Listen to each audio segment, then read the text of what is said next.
Practice set 3.3 मध्ये आपल्याला काय सांगितलेलं आहे तर सुरुवातीचा क्वेश्चन नंबर दिलेला आपल्याला फर्स्ट क्वेश्चन नंबर सांगितलेला आहे की find the cube root of the following numbers. म्हणजेच काय तर आपल्याला काही नंबर दिलेले आहेत आणि त्या नंबरचा काय करायचा आपल्याला क्यूब रूट फाइंड करायचा आहे. तर सुरुवातीला बघा सुरुवातीला सांगितलेलं आपल्याला 8000. सुरुवातीला काय सांगितलं आपल्याला 8000 आणि सांगितलेलं आहे की या 8000 चा क्यूब रूट काढा. तर 8000 चा क्यूब रूट कशा पद्धतीने काढायचा बघणार आहे. तर 8000 चा क्यूब रूट काढण्यासाठी आपल्याला याचे काय करायचं की फॅक्टर पाडावं लागतील. तर बघा फॅक्टर कशा पद्धतीने पाडू शकतो आपण. तर बघा इथे लिहून घ्या 8000 आणि आता बघा 8 ला कोणत्या संख्येने भाग जातो. सुरुवातीला बघा 1 ने तर सर्वात नंबरला भाग जातो म्हणून आपण 1 घेणार नाहीये. 2 ने भाग जातो का हो 2 ने भाग सुद्धा याला जातो. तरी इथे लिहा 2 आणि 2 कितीचा 8. तर बघा 2 1 चा 2 2 2 चा 4 2 3 चा 6 आणि 2 4 चा 8. तर बघा इथे काय येणार आहे 4 येणार आहे. 2 4 चा 8 आणि हे जे 3 शून्य आहेत जसेच्या तसे. तर बघा 1 2 3. त्यानंतर बघा आता इथं आपण 2 ने 8000 ला भाग दिला म्हणून 4000 आली. आता परत 4 ला भाग जातो शून्य खाली घेऊ. तर बघा 2 परत आणि इथं काय येणार आहे इथं परत 2 2 चा 4 आणि 3 शून्य जसेच्या तशी. त्यानंतर बघणार आहे 2 ने परत 2 ला भाग जातो बरोबर आहे.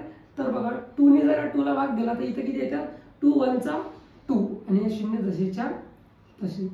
त्यानंतर बघा इथे काय आहे 1 म्हणजेच काय 1 ला भागत नाही परंतु हा 1 च्या सोबत शून्य आहे म्हणजेच काय झाला 10. या 10 ला 2 ने भाग जाऊ शकतो. तर बघा जातोच. तर बघा 2 1 चा 2 आणि 2 5 चा किती 2 5 चा 10. आता 2 5 चा 10 मुळे शून्य काय झाला इथं आला. मग इथं काय उरले 2 शून्य उरले तर 1 आणि 2. त्यानंतर बघा परत या 500 ला 2 ने भाग जातो का तर हो. तर बघा 2 ने ज्या वेळेस आपण 500 ला भाग दिला तर इथे किती उरतात मित्रांनो. तर बघा 2 1 चा 2 2 2 चा 4 मग इथे उरते 1. तर 2 5 चा 10 आणि या शून्य जसाच्या तसा बरोबर आहे. त्यानंतर आपल्या उरले 250. तर 250 ला सुद्धा 2 ने भाग जातो. तर बघा 250 ला जर 2 ने भाग दिला तर उरतो 2 1 चा 2 2 2 चा 4. इथे मित्रांनो 5 मधून 4 गेला 1 राहते आणि 2 5 चा 10 बरोबर आहे. त्यानंतर बघा आता 2 2 ने या नंबरला भाग जात नाही. तर बघा याच्या शेवटी काय 5 आहे म्हणून आपण याला 5 ने भाग देऊ. तर बघा या नंबरला जर 5 ने भाग दिला तर आपल्याकडे काय राहते बघा 5 1 चा 5 5 2 चा 10. मग यानंतर काय उरला इथं 2 उरते आणि 5 5 चा 25 बरोबर आहे. त्यानंतर बघा 25 ला 5 ने भाग जातो का तर हो जातो. तर बघा 5 1 चा 5 आणि 5 5 चा 25 बरोबर आहे. त्याच पद्धतीने बघा या 5 ला सुद्धा भाग जातो. तर बघा 5 कितीचा 1 चा 5 1 चा 5.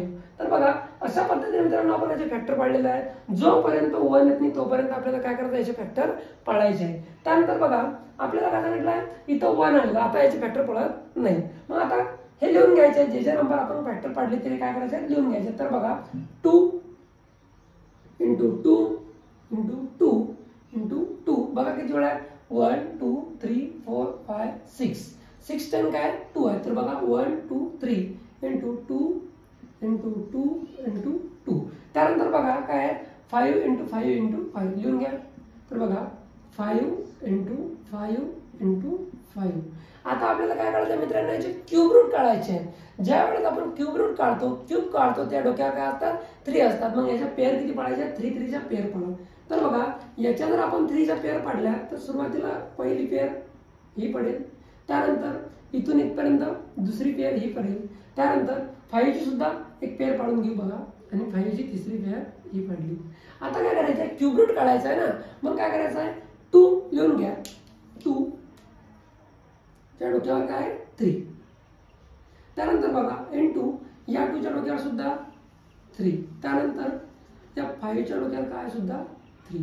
आता पॉवर सेम आहे म्हणून आपण काय करणार आहे पॉवर सेम असल्यामुळे याला लिहिलं 2 इंटू 2 इंटू 5 आणि ब्रॅकेट सर्वांना काय करणार आहे पॉवर 3 देणार आहे. आता याचं काय करणार मल्टिप्लिकेशन करणार. बघा 2 2 चा 4 आणि 4 5 चा 20. तर बघा 20 च्या डोक्यावर काय करणार आहे क्यूब. म्हणजेच मित्रांनो 20 हे काय झालं आपलं फायनल आन्सर आलेला आहे. म्हणजे 8000 चा क्यूब. तर विचारला हा 8000 कोणाचा क्यूब आहे तर हा 20 चा क्यूब आहे मित्रांनो. कोणाचा क्यूब आहे 8000 हा क्यूब आहे 20चा,